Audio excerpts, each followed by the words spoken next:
Simba ni taasisi ya watu wengi, haina tofauti na nchi ya Tanzania. Ni nchi ambayo kwa sababu ina watu wengi, kwa hiyo panapo watu wengi, kila mtu anakuwa na fikra zake na maoni yake.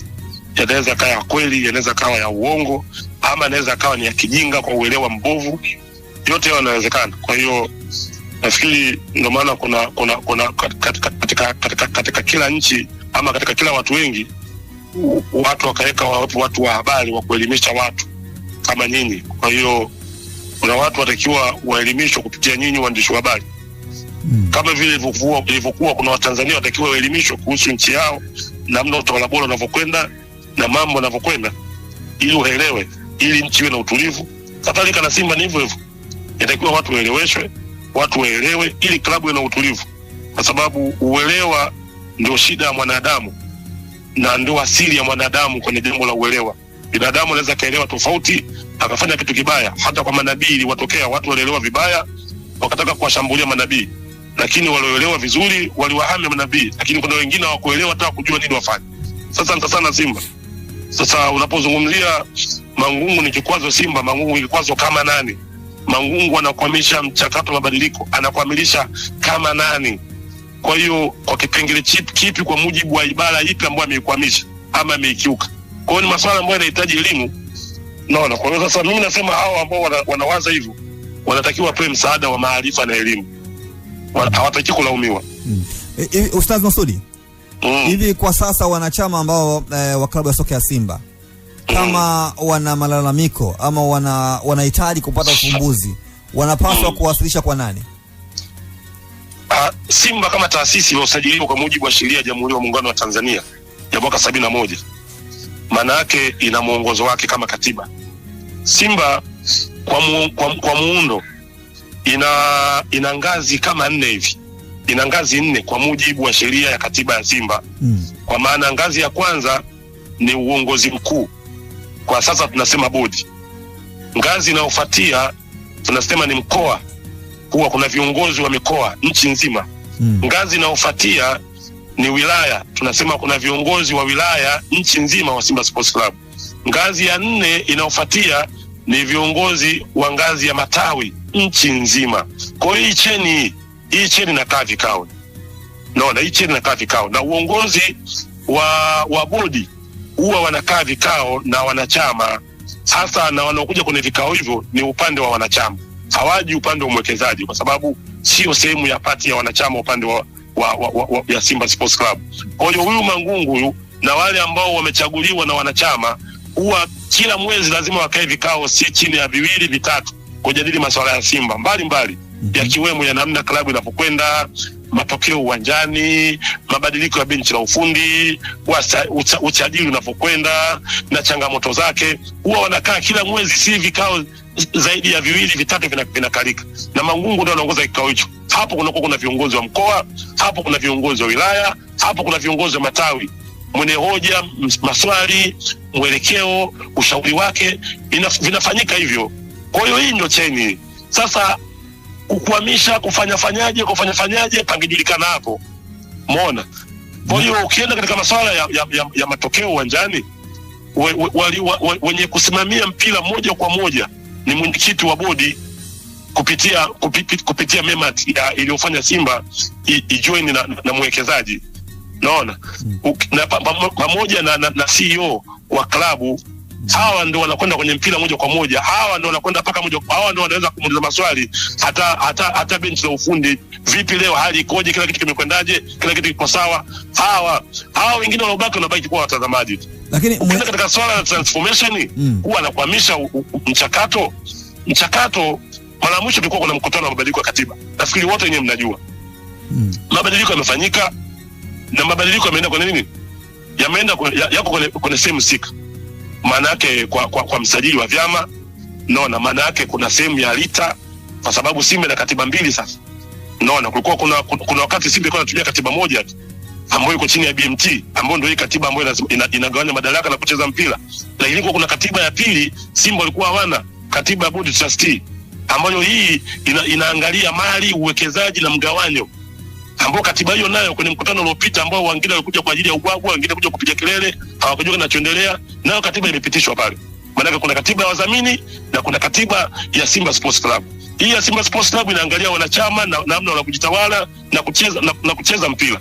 Hii katiba board of trustee yenyewe inaongoza sasa namna gani wawekezaji watakiwa wawe, namna gani mali za Simba takiwa ziwe, namna gani kadha wa kadha kuhusu masuala ya kibiashara na mali za klabu. Kwa hiyo hizi zote mbili hazijatoka mpaka sasa hivi ninapoongea mimi na wewe. Kwa hiyo zikitoka sasa, maana yake kuna hatua ya Simba mpya itaanzia hapo. Mangungu hapa anahusika wapi? Sasa kwa nini mara nyingi mambo yanakuwa si mazuri? Kwa nini Mangungu hatoki hadharani kuzungumza na wanachama bwana? Ama yeye Mangungu ana wajibu pia kwenda kuzungumza na wajibu bwana, mimi nimechaguliwa na wanachama, Simba ikifanya vibaya na laumiwa. Kwa nini msifanye hivi, msifanye hivi? Pia yeye azungumze na wanachama wake. Haya anayafanya. Haya nayokuambia mimi haya. Ndio. Haya nayokuambia hapa na dunia inasikia. Nimeyatoa wapi? Maana yake haya nimeyatoa katika ile channel nilokuambia. Muhimili wa Simba una pati 4. Sawa? Una pati ya uongozi wa juu, una pati ya uongozi wa mkoa, una wilaya na matawi. Maana yake haya tumeyazungumza na mbele ya Mangungu na mbele ya wanachama. Si umeelewa? Wameelewa haya na kuambia na wanachama wanaelewa. Sasa hao wengine wanaokuja kupiga kelele hawana tofauti na wale ambao kwenye Uislamu wanagoma kufunga Ramadhani ama wataki kusali kwa sababu hajamuelewa Muhammad, ama kwenye Ukristo wataki kwenda kanisani, hawataki kufanya nini, hawafanye kolezima kwa sababu hawakuelewa maandiko ya Yesu. Sasa watu kama hao wanatakiwa tuendelee kuelimishwa. Sasa kuna hili lingine pia, kulikuwa na mchakato wa kumpata yule ambaye anahusika kwenye mfumo wa wanachama, na watu waliomba na mkafika hatua nyingine, lakini kuna taarifa kwamba tayari umeanza mchakato mpya, na huku si upande pia ambao unamuhusu zaidi mwenyekiti pia. Ni upande ambao unamuhusu mwenyekiti, lakini sio mwenyekiti peke yake, na kuna upande ambao unahusu kampuni. Na kwa sasa hivi kwa mfano kwa sasa hivi, kwa sababu sasa hivi ninavyozungumza na wewe, katiba inayofanya kazi ni katiba ya mwaka 2018, ambayo katiba ile hata ukiangalia tangazo la ajira kuna mkurugenzi wa ufundi, kuna mkurugenzi sio wanachama, si kuna mtu sio wa database, si kuna kadha wa kadha. Maana yake katiba inayofanya kazi ni ya mwaka 2018. Na kama katiba inafanya kazi ya mwaka 2018, maana yake maamuzi na nguvu na kila kitu chote kinatoka upande wa mwekezaji, upande wa 49. Kwa hiyo maana yake hata hili lilokuja linatokana na wao. Hawa upande wa wanachama kina Mangungu hawa wanabaki kuwa watazamaji tu. Si umeelewa? Lakini ingekuwa hili limetoka kwa katiba ambayo hiyo iliyofanywa mabadiliko, maana yake haya yangetoka kwa usimamizi wa moja kwa moja wa upande wa wanachama. Si umefahamu? Lakini kwa sasa maana yake ule mchakato wa kwanza ulifanyika kwa upande wa mwekezaji huyo. Nafikiri mwenyekiti wa kipindi kile alikuwa ni Salim Tiageni, ndio alileta mchakato wa kutafuta mkurugenzi wa wanachama. Baadaye alipojiuzuru wakaja wengine, walokuja wengine wakampinga mwenzao alianzisha ile mchakato. Ile jambo lilikuwa limefanya nini? Limezimika. Sasa amekuja Magoli kaja na mchakato mwingine tena huu ambao ndio huu. Simeelewa. Ambapo mimi kwangu mimi nasema bado ni sawa kuendelea na mchakato huo, lakini ilitakiwa kuwa kuna fair play. Kwa maana ipi? Maana yake bodi waombe radhi wale waliofanya usaili kwa mara ya kwanza, alafu hakutangazwa mtu. Kwa sababu ni wanachama hawa na huenda na sasa wakaomba. Itakiwa tu waombe radhi. Jamani, wanachama wenzetu wale mlioomba nafasi za ukurugenzi wa wanachama kwa mchakato ule uliofanyika 23-24, kwa hiyo kuna mambo ambayo yako nje ya uwezo wetu yajitokeza, tumeamua kurudia upya. Kwa hiyo tunaomba msikate tamaa, mje tena muombe, maisha endelee. Ni hilo tu ambalo mimi naona ndo limekuwa kama ukakasi halikufanyika, kwa sababu wale wengine waliofanya vizuri labda walikuwa kama 7 nafikiri. Wanajisikiaje?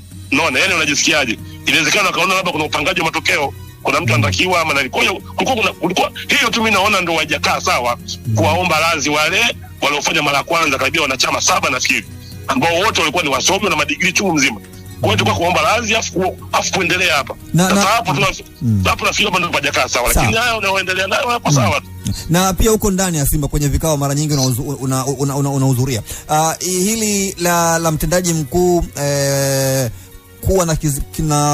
kuwa na kigugumizi kwenye kutia saini kwamba kuna taarifa kwamba rais wa heshima anahitaji kwamba yale madeni kwamba yaidhinishwe kwenye mpango wa Simba. Ili umelisikia pia lipoje? Sasa hivi siwezi kuzungumza kwa sababu na mimi nimelisikia kama unavyolisikia wewe. Lakini lipo. Sasa kama lipo usiulione. Yaani unasikia tu, yaani unasikia kuna mvua imenyesha sana Kimara. Unaona na kuna kwenye vikao vyenu hamjazungumza hilo. Hili jambo alijalizungumza. Okay, basi nikushukuru sana. Haya. Usisahau kusubscribe kwenye YouTube Mwandike Digital.